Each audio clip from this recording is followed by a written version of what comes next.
कि गुरुजी साहब, मैं जानना चाहूंगी कर्म, पुनर्जन्म और मोक्ष की अवधारणा की क्या भूमिका है? देखिए, सनातन धर्म जो है वो कर्म, पुनर्जन्म और मोक्ष की अवधारणा को बहुत ही महत्वपूर्ण तरीके से बताता है। यह विश्वास किया जाता है कि प्रत्येक जीव में कर्म और मतलब उसका जो कर्म है उसका भविष्य निर्धारित करता है।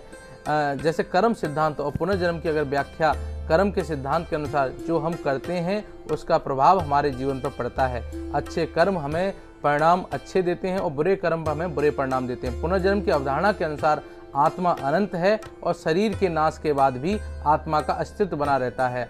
आत्मा पुनः जन्म लेती है और अपने कर्मों के अनुसार जीवन में विभिन्न परिस्थितियों का सामना करती है। वेदों और शास्त्रों में मोक्ष का महत्व, वेदों में जो है बहुत ही अंतिम उद्देश्य मोक्ष को माना गया है। मोक्ष का अर्थ है मुक्ति, अर्थात जन्म मरण के चक्र से मुक्ति। गीता में भगवान कृष्ण ने अर्जुन को बताया कि आत्मा का लक्ष्य मोक्ष प्राप्त करना है।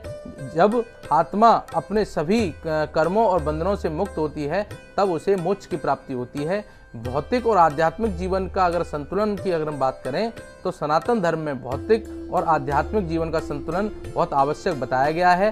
धर्म, अर्थ, काम और मोक्ष, ये चार पुरुषार्थों के माध्यम से इस संतुलन को बनाए रखने की शिक्षा दी जाती है। भौतिक जीवन में सुख सुविधाओं का आनंद लेने के साथ साथ आध्यात्मिक विकास की दिशा भी अग्रसर होना आवश्यक है। अगर पुनर्जन्म का वैज्ञानिक अध्ययन और उसका निष्कर्ष की अगर मैं बात करूं तो पुनर्जन्म की अवधारणा पर कई वैज्ञानिक अध्ययन किए गए हैं। इससे कुछ भी पिछले जन्मों के याद के बारे में अद्भुत निष्कर्ष प्राप्त किए गए हैं। ये निष्कर्ष पुनर्जन्म की अवधारणा को समर्थन प्रदान करते हैं और सनातन धर्म के सिद्धांतों को वैज्ञानिक दृष्टिकोण से प्रमाणित भी करते हैं।